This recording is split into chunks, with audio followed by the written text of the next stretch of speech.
I am Dr. K. Subburam, Principal, SRM Arts and Science College, and also the Vice President of the Tamil Nadu Principals Association, Madras University Chapter.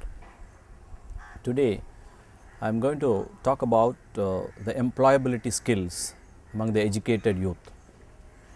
And today, we are living in a world full of challenges and opportunities.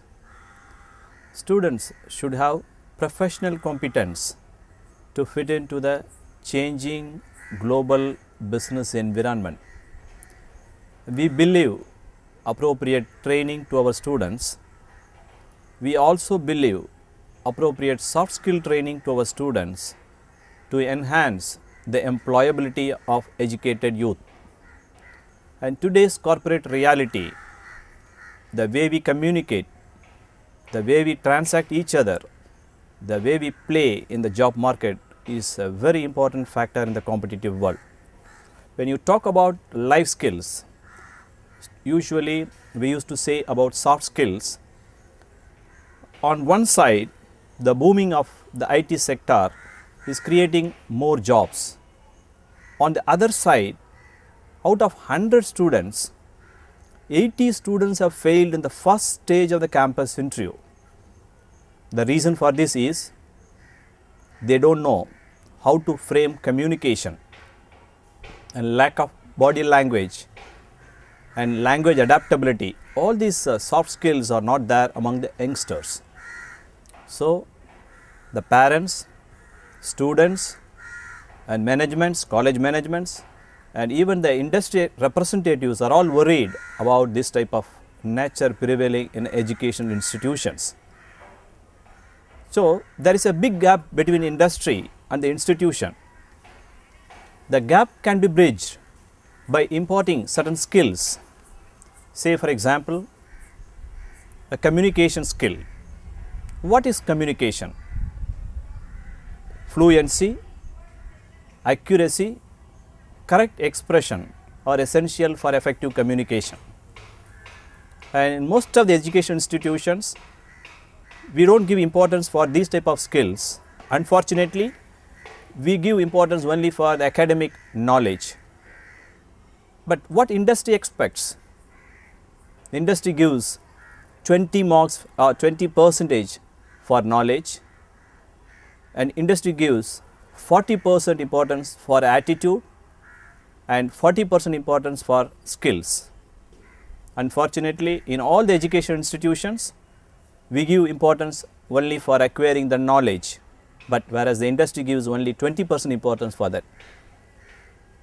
This skills and attitude comes together about 80%, which we don't give importance in our education institution. That is the reason that there is a big gap between industry and the institution. The gap can be bridged by importing certain technical skills or training programs. Even the Madras University recently has introduced soft skill program to all the graduates, where we used to give importance for communication and body language and language adaptability, critical and analytical skills, and these are all the soft skill which we used to give. Usually, the youngsters or the students who are completing the degree program should have two major decisions before they come out of the college. I used to tell it in the meeting that what is this main decision about this youngster is either they should gain some skill for getting gainful employment, or if they want to start their own business, then they should develop certain skills that is called entrepreneurship skills. For gainful employment, the students should develop all sort of soft skills like what I told you. Once again I will repeat it, like communication skill, ability to creative, ability to be think differently beyond the jobs. So, these are all the ability to withstand the peer pressure, emotional stability, all these skills should develop during the program, educational program. And if they want to start their own business like entrepreneur, then they have to develop certain skills like initiative, interest, risk taking. These are all the entrepreneur skills. So, the students should have either to develop soft skill to get gainful employment, or to develop certain entrepreneurship skill so that they can start profitable self-employment. If they don't do anything about these two, then they are wasting the time during the college hours. Mere academic excellence is not going to help them. See, what is success? Mere academic excellence is not the success. One has to be smart in this competitive world. That is, they should develop themselves, they should equip themselves. See, we hail from a great traditional country, and no other country in the world as great as India. So, Indian youth is a good, excellent product, and they should have positive attitude. Why I am telling about the attitude here, and even the former Vice Chancellor of Madras University, Professor Sadiq, has pointed out in a meeting that there are three factors. One, always acquire knowledge and develop skills and higher attitude, higher, H-I-R-E. I am just repeating this point. Acquire knowledge, develop skills, higher attitude. These three factors will help them to get the employment. So, during the college hours or in the academic institution, we are imparting only the knowledge. So, that is called acquiring knowledge. You cannot acquire the skill, you have to develop the skill. So, like communication skill or emotional stability or ability to be creative, all these skills I told you, these skills students should develop during the program. Otherwise, they find it difficult to face this competitive world. So, develop skills, and then what is this attitude? Here, attitude plays a major role.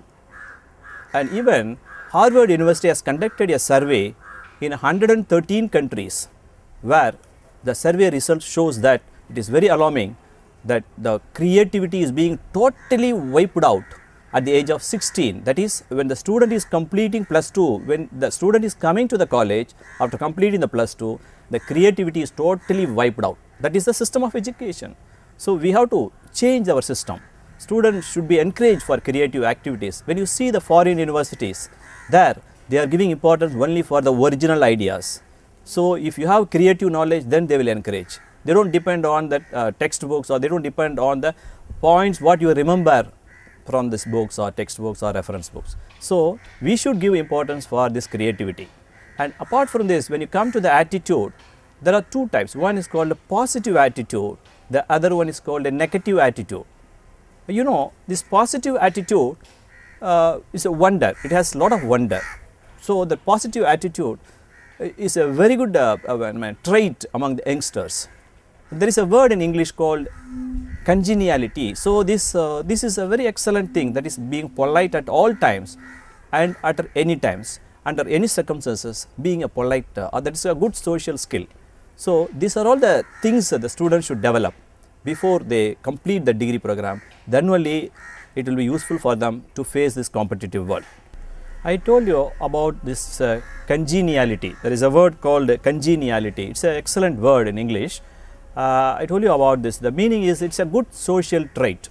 The students should have this congeniality. It is a good trait. That means they should be polite at all times under any circumstances. It is a good social skill, and this is also an example for a soft skill. So, these are all the points that they should remember. And when you see this, why we are insisting in the college and all the education institution, whether they are doing engineering or arts and science or medicine or any program, unless they develop this skill, these soft skills, they cannot fit into this competitive world, because they have to, the industry, as I told you already, the industry gives importance only for skills and attitude. And another point, when you see the job opportunities, and even the global survey says that there are 47% of job opportunities are available for MBA graduate, and then for commerce graduates nearly some 35% of the job opportunities are available. This is a global survey, particularly for commerce graduates, and they should be specialized in finance and accounting.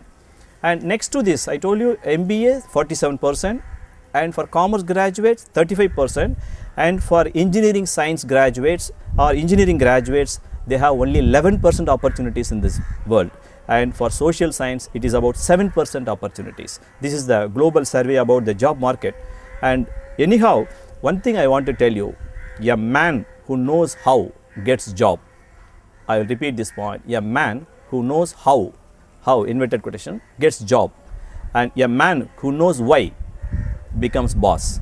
So, this you have to understand that there is a difference between how and why. I will repeat this point, a man who knows how gets job, a man who knows why becomes boss. So, these are all the things